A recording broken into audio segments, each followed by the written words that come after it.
मो संतोष कुमार पाल गजपति जिला प्रतिनिधि बी न्यूज को आपण मान स्वागत करुछि। वर्तमान गजपति जिलार नुआगढ़ ब्लॉक अधीन भमरपुर ठारे जो सभा आयोजन करा जायछि एई सभा होछि उत्कल बाप्टिस्ट संडे स्कूल सम्मेलन 54तम वार्षिक अधिवेशन चली।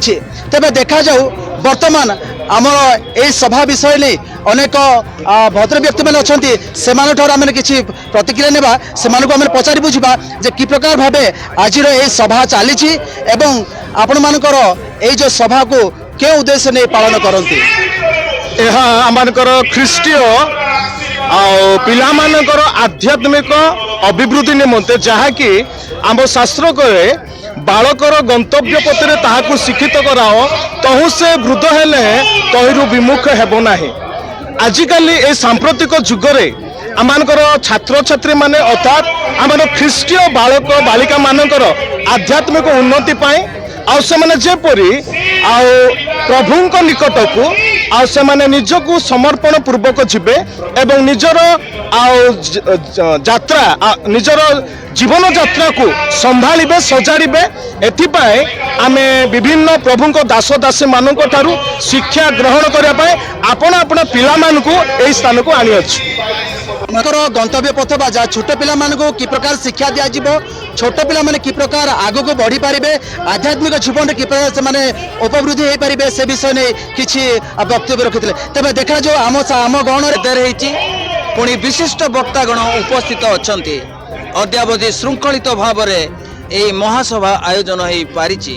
एणु प्रभु को महानामर धन्यवाद कहवा गले भ्रमरपुर मंडलीर एक सौभाग्य पुणे सेठाकर नेतृवर्ग को मोर हृदयर कृतज्ञता ज्ञापन करुच्ची परिश्रम सह व्ययबहुल करी एही कार्यक्रम को से माने साकार करिसेंती। तो वर्तमान आम शुणी पार्थुलु जे कि प्रकार भावे ए सभा को आयोजन करिसेंती एवं ए सभा कि प्रकार भावे समाप्त होईछि जहाँकि 2 दिन धरी प्रथम दिन जहाँ सरला परे द्वितीय दिन वर्तमान चतुर्थ अधिवेशन रे समाप्त होबार लागिछि। तेबे देखा जाऊ आम गण रे अछंती आमानकर सेक्रेटरी महाशय अछंती तो प्रशासन को आपण मानकर जो वॉलंटियर्स माने जो रास्ता कड़े जीवा आसवा करूछंती लोक मानक पई कि प्रकार आपण मानकर गुटे सहायता थिला से विषय कोन कहबे चाहंती। दर्शक बंधु मानक सर्वप्रथम मोर नमस्कार मु भ्रमरपुर मंडलीर संपादक आमर उत्कल बाप्टिस्ट मंडली संडे स्कूल समिति सम्मिलन 54तम वार्षिक अधिवेशन आम भ्रमरपुर मंडली संडे स्कूल समिति ठारे अनुष्ठित होबार थिला। आ प्रभु अनुग्रह करी गतकाली ठारू ए पर्यंत उत्तम पाग दे उत्तम भाव कोण अनुकोणरू दूर दूरांतरू विश्वासी विश्वासिनी माने एही पवित्र समावेश को आसी ईश्वर को जीवंत वाक्य शुणी तत्संगे संगे ये जो अधिवेशन रे विशिष्ट वक्तागण जोगदे ईश्वर को जीवंत वाक्य परिवेशन कर मंडली पक्षर आगंतुक विश्वासी विश्वासिनी वक्ता मान विशेष धन्यवाद दूचु। विशेषकर वर्तमान समय आमानकु विशेष आमानकर आरो दिगिर आईआईसी महोदया खजुरीपद फांडी अधिकारी आमानकु पूर्ण मात्रा सहयोग करछंती एवं ग्रामर स्वेच्छासेवी युवक माने पूर्ण मात्रा रे आमानकु सहयोग करी एही सभाटी को साफल्य मंडित करथिबारु मंडली पक्षरु आमे विशेष विशेष धन्यवाद अर्पण करूछु।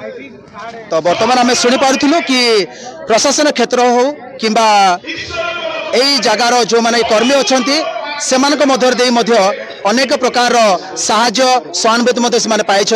तेबे वर्तमान यही जो छोट पिला मानकर जो प्रकार आध्यात्मिक जीवन को नहीं एक सभा आयोजन करपर्यंत पूरा श्रृंखलित वर्तमान सभा समाप्त होती। तेबे देखा जाओ वर्तमान आम गण अच्छा छोट छोट पिला को नहीं ये जो महासभा आयोजन कर सभार मूल कारण थिला कौन आउ क्यों माने वाक्य परिवेशन करथिले।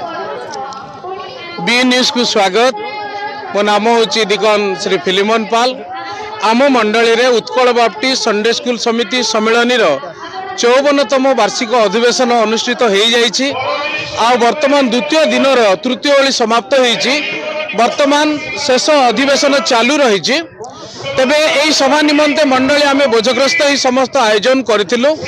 प्रभु को अनुग्रह प्रभु आमन को अनुकूल पाग देले उपयुक्त वक्ता मान को जगैले आउ खाद्य पेयर आयोजन कर समस्त शांति श्रृंखलार सहित हो पारिछि बोली मु दिकन भाव प्रकाश करुछि। ଅନ୍ୟମାନେ ବି ମୋ କଥାରେ ନିଶ୍ଚିତ ଭାବରେ ଏକମତ ଅଟନ୍ତି। ତେବେ ଏହି ସଭାର ମୁଖ୍ୟ ଉଦ୍ଦେଶ୍ୟ छोट छोट बालक बालिका मानकर आध्यात्मिक जीवन अभिवृद्धि निमंते युवक युवती मानकर अभिवृद्धि निमंते प्रति वर्ष ए सभाटी आयोजन करा जायछि। तेणु मंडली आमने चेष्टा प्रार्थना उद्यम करी ए सभाटी को आम आयोजन करिछु। आमने आशा करिथिलु विश्वास करिथिलु आ सभाटी निश्चित भाव में सफल मंडित होइछि। तबे देखा जाओ এই जो बक्ता मान द्वारा छोट पिला नहीं वाक्य परिवेशन करा जायछि एवं ए भ्रमरपुर मंडली रे कि प्रकार भाव शांति श्रृंखला सहित 2 दिन सभा को समाप्त होइछि। तबे देखा जाओ आगामी दिन मानकरे कि प्रकार भाव छोट पिला नहीं प्रभुंकर वाक्य वितरण करी लोक मानकु आध्यात्मिक जीवन कि प्रकार अभिवृद्धि करा जाउछि ताही देखिବାକୁ बाकी रहा। Gajapati जिल्लारो Santosh Kumar Pal, B news Odisha.